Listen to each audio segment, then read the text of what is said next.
grabación. Y listo. Bien, entonces les reiteraba, muy buenos días con todos. En esta oportunidad, pues, vamos a continuar con la clase del día de hoy. Y justamente para esta clase yo les había comentado que íbamos a tratar de la conciencia como tal, ¿sí? Conciencia, un término que aparentemente se da por entendido, ¿no? Pero si se nos preguntase, pues, ¿qué es conciencia? Muchos estaríamos dudando de repente un poco para definirla, ¿no? Entonces, es por ello que va a ser necesario siempre hacer algunas consideraciones generales acerca de la conciencia. Primera consideración, la que, a ver, si es que me siguen en la pantallita, eh, hay que distinguir primero la conciencia de la conciencia. El primer cuadrito a la izquierda, anaranjado, naranja, como ustedes quieran llamarlo, es ese. Entonces, primero es necesario diferenciar estos dos términos, ¿sí? Conciencia de conciencia. La primera palabra, la que está con S, pues hace referencia a lo que nosotros vamos a estudiar el día de hoy, es decir, a esa capacidad que tenemos para darnos cuenta de que estamos ahora en el presente, ¿no? Básicamente, de reconocernos en el presente y darnos cuenta que estamos ahí. Y por otro lado, la conciencia, la que no tiene esa letrita S, ya más bien, más que todo, vendría a ser referencia a la capacidad moral que tenemos. Porque, a ver, el ejemplo, ¿no? Digamos, oye, ¿eres consciente de lo que has hecho? Poder decir, en ese caso, se podría estar apelando a nuestra capacidad de estar ubicados en la realidad, ¿no? Pero, digamos, ante un hecho moral, ante un hecho eh, susceptible de juicio, de valor, de si estar de algo que esté bien hecho, mal hecho, ahí sí ya se puede hablar de conciencia sin ese, ¿no? Oye, me parece muy mal lo que has hecho, ¿es que acaso no tienes conciencia? Puede ser el ejemplo, ¿no? Entonces, es conveniente que diferenciemos estas dos palabritas que aparentemente parecen lo mismo, pero no lo son, ¿sí? Entonces yo he visto que mucha de la literatura suelen confundir a veces estos términos, pero es importante que ustedes se den cuenta pues que la conciencia con S intermedia pues hace referencia pues a la capacidad de nosotros para percibir la realidad y para reconocernos en ella, ¿sí?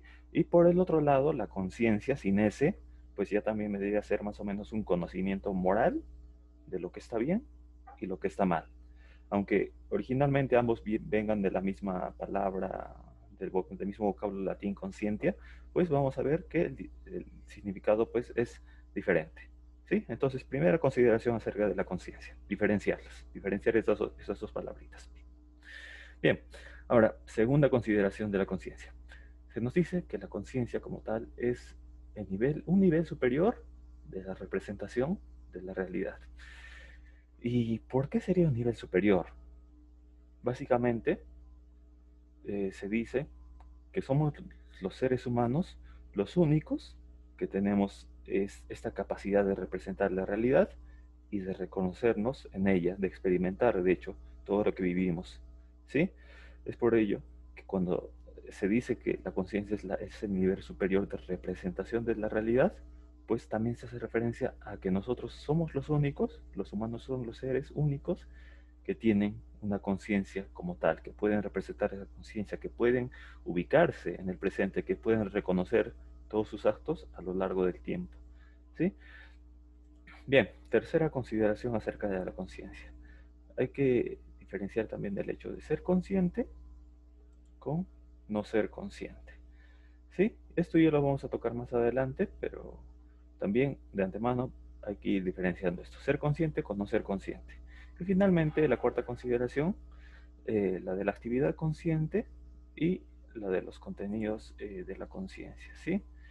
Entonces, la actividad consciente básicamente sería la capacidad que tenemos de darnos cuenta de lo que ocurre a nuestro alrededor, pero también de lo que ocurre a nuestro interior. Y cuando yo digo el interior, pues me refiero a lo que pasa por nuestra cabecita, pero también a lo que pasa en el interior de nuestro cuerpo, biológicamente hablando, ¿sí? Entonces, eso se refiere a la actividad consciente y finalmente los contenidos de la conciencia.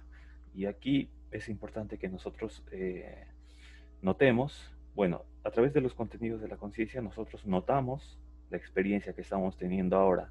Somos conscientes de esta experiencia que estamos teniendo ahora, ¿sí? Eso es más que todo referencia.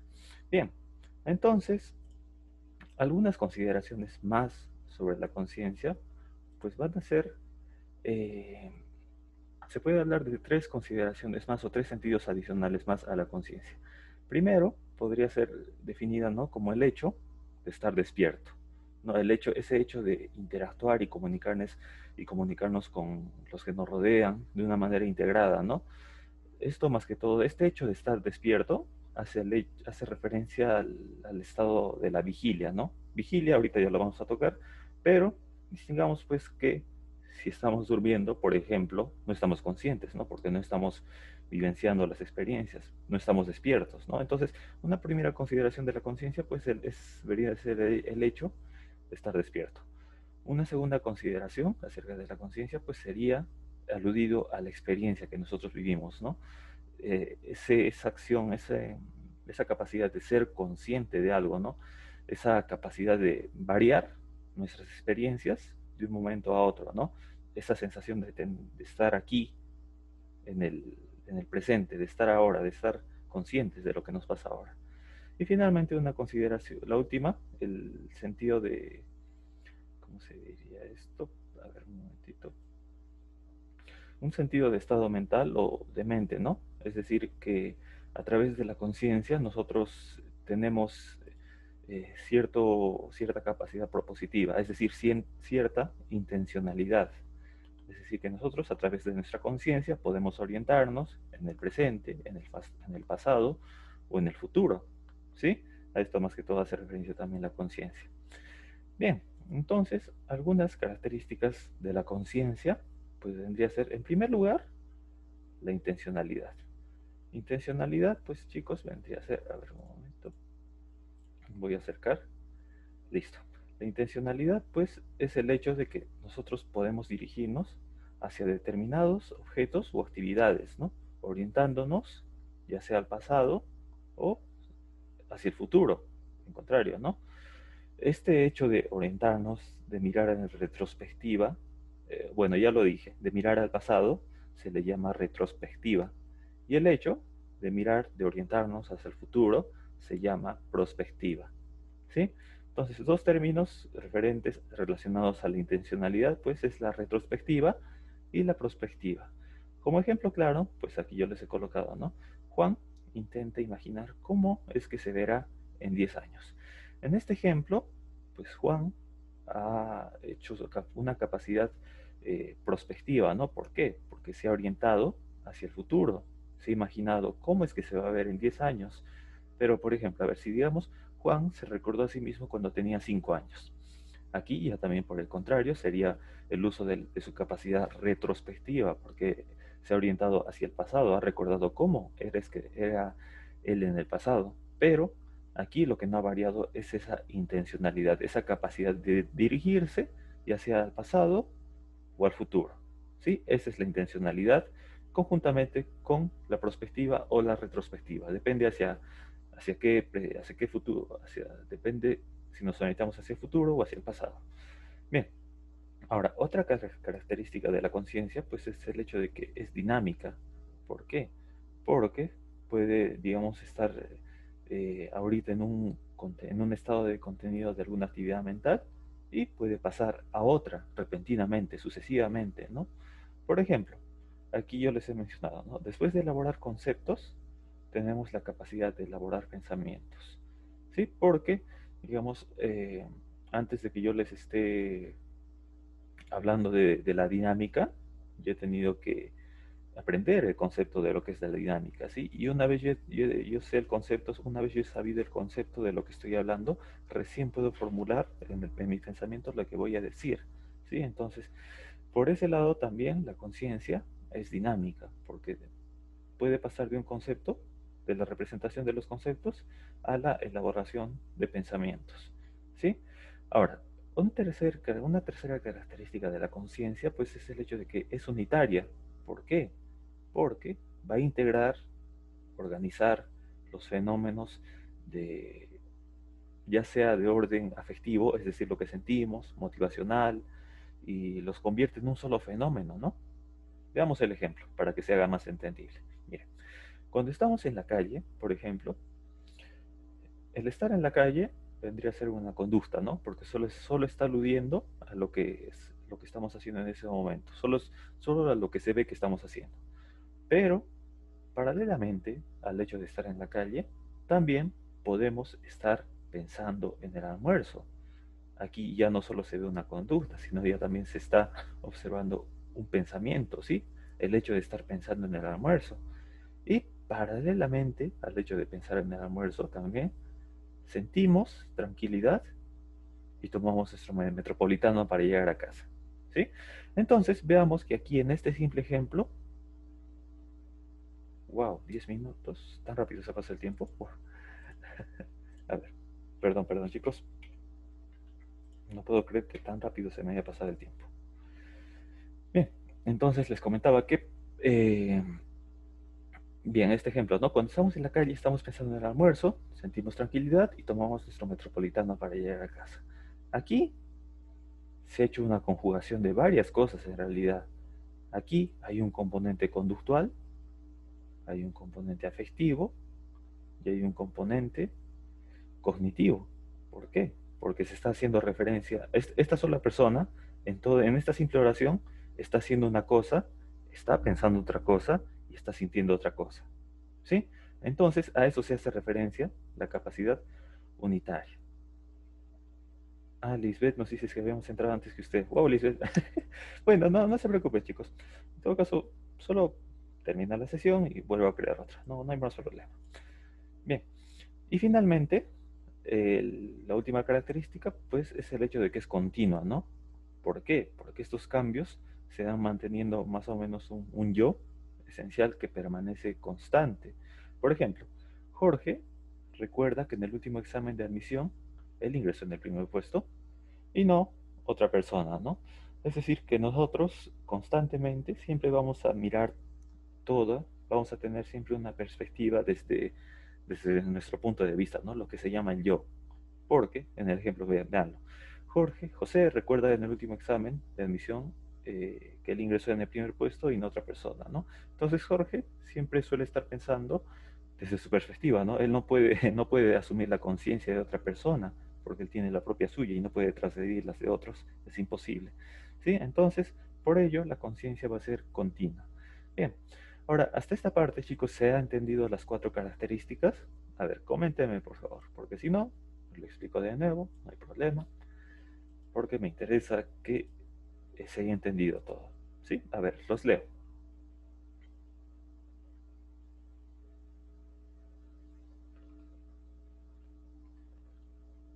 A ver, Rosa, todo claro, Brian, todo claro, Manfer, todo bien, profesor. Listo, chicos. Bien. A ver, ¿hay más comentarios? ¿Sí se entendió, profesor? Sí, listo, perfecto. Bien, entonces, habiendo aprendido las características de la conciencia, la intencionalidad, la dinámica, el hecho de que es unitaria y que es continua, pues vamos a poder hablar ya también, a ver, primero, de los campos de la actividad consciente. ¿Sí? Ahora, algunas consideraciones antes de que hablemos de los campos de la actividad consciente es también diferenciar que la actividad consciente como tal también tiene algunas características adicionales a la conciencia. Porque la conciencia la hablamos cuando en un sentido macro, ¿sí? Pero si es que ya hablamos de una actividad consciente, estamos haciendo referencia al proceso ejecutado por la conciencia, ¿sí? Entonces, cuando nosotros hablamos de actividad consciente, también hay que agregar algunas otras características de la actividad consciente, ¿sí? Primero, es el hecho de que es subjetiva. Cuando nosotros decimos que es subjetiva, pues se refiere a que es propia de cada persona. Y de hecho se complementa más con la anterior característica mencionada unitaria, ¿no? Porque, como les recordaba, cada uno de nosotros tiene una propia conciencia, ¿sí? Es propia de cada uno. Y ese hecho de que sea propia, pues hace referencia a esta característica subjetiva, ¿sí? Segundo, es mutable. ¿Por qué? Porque también puede pasar de un contenido a otro. Ejemplo, ahorita yo estoy pensando y estoy dando las clases, pero súbitamente de repente puedo pensar que me he olvidado algo, ¿sí? Digamos, oh, me he olvidado apagar la cocina. Entonces, veamos aquí que cómo es que de un pensamiento, de una experiencia, del hecho de estar dictando clases, yo puedo pasar a otro pensamiento, a otra experiencia, súbitamente, ¿sí? Entonces, a eso se hace referencia a esta característica de la mutabilidad, ¿sí? Tercero, la prospectiva, ya se los ha mencionado anteriormente, está muy relacionado a la intencionalidad. La perspectiva, pues, es la capacidad que tenemos de orientarnos hacia el futuro, ¿no? Digamos, ¿cómo yo voy a hacer en 5 años? En 10 años me veo haciendo tal cosa, ¿sí? Entonces, esa es la perspectiva. Y nuevamente aquí se recalca esa característica unitaria, ¿no? El hecho de que nos comportamos de un modo unitario y coherente, perdón, integrando a la misma vez, a la par, varios componentes, ¿no? Lo que yo hago, lo que pienso, lo que siento en uno solo. ¿Sí? Entonces, estas cuatro serían las características de la actividad consciente y tomando en cuenta estas características vamos a poder hablar ya también de los campos de la actividad consciente. Y aquí el ejemplo más claro que me ha parecido pues es el hecho de considerar, vean esta imagen, este foco, ¿no? En el campo, en los campos de la actividad consciente, normalmente son tres las cosas que se distinguen, tres elementos o tres campos por así decirlo de la actividad consciente. El foco, el margen y el umbral, ¿sí? Pero veamos a ver los conceptos de cada uno de estos campos. El foco vendría a ser referencia a la zona central de la conciencia, ¿sí? Donde el objeto que visualizamos aparece claro, es nítido y vivaz. Es, por así decirlo, la que ocupa nuestra atención en el momento presente. El ejemplo más clarito sería pues la clase expuesta por el profesor, en este caso yo. En este caso, el foco de su conciencia ahorita estaría o debería estar concentrado en mi pantalla o de repente en la cámara, ¿sí? Segundo elemento, segundo campo de la conciencia, el margen. El margen ya también podría llamarse la zona lateral de la conciencia, que se halla más o menos en una especie de penumbra, oscuridad, ¿no? Los objetos en el margen de la conciencia van a parecer ya también un poco imprecisos y tenues. Como ejemplo, podría ser, bueno, en este caso, ¿no? Sería, digamos, si hubiera una pizarra, si hubiera la tiza, si hubiera un proyector, ¿no? Pero en nuestro caso, el margen podría ser todo lo que le rodea, pero que está fuera del monitor. Digamos, el margen podría ser el CPU, el estabilizador, el piso, el escritorio, la pared, todito lo que rodea el monitor, pero no el monitor no como tal. Sí, eso sería el margen de la conciencia. Y tercero, el tercer campo sería el umbral. ¿Sí? El umbral ya también se denomina como la zona alejada de la conciencia, donde ya todo está en oscuridad o es muy borroso, ¿no? Algún ejemplo podría ser, digamos, los ruidos que se produzcan fuera de esta clase, fuera de tu casa. Digamos, si un perro empieza a ladrar, pues eso ya pertenecería al campo, a la zona del umbral de la conciencia, ¿no? Porque ya está fuera de tu ámbito de acción, fuera de tu conciencia, fuera de tu foco por completo, ¿sí? Y solo a lo máximo se escucha a lo lejos. Entonces, justamente el mejor ejemplo, la manera de representar esto, pues es el colocado aquí. El foco, como indica la imagen, pues sería, en este caso, la computadora, la pantalla que estamos viendo, el margen. Aquí el margen justamente está alrededor del foco, pero no es el foco, no es el foco en sí. En nuestro caso, pues sería, ya les mencioné, el CPU, teclado, mouse, todo lo que estamos manejando de repente, pero no estamos viendo directamente. Y finalmente el umbral sería ya todo lo demás, lo exterior, lo que no se, lo que ni siquiera apreciamos, todo lo que ya está fuera de nuestro alcance, más o menos. Bien, a ver, ya nos queda un minuto para terminar esta sesión. Entonces, a ver, me parece que voy a esperar. Eh, entonces, a ver, en lo que se ve el tiempo, algunas consideraciones extras a este campo de la actividad consciente, chicos, es que ustedes dense cuenta de qué tan pequeño en realidad puede ser nuestro campo de actividad consciente, digamos, porque si ustedes se enfocan digamos, imagínense que están leyendo un libro, ¿sí? Están leyendo un libro, pero cuando ustedes leen un libro, por ejemplo, ustedes no pueden leer no pueden leer de manera íntegra todas las líneas, ¿no? Tienen que estar moviendo sus ojos línea por línea, empiezan de izquierda a derecha y luego bajan a la siguiente línea, izquierda a derecha, y se van a dar cuenta ahí qué tan limitado pues es el campo de nuestra actividad consciente, porque nosotros no somos capaces de leer una línea entera sin mover nuestras pupilas, ¿sí? A ver, ya nos queda... Voy a esperar, chicos, la creo nuevamente, no se preocupen. A ver, Willy nos dice, me pregunta el profesor también, ¿hay un umbral absoluto? A ver, ahorita lo vamos a comentar, Willy.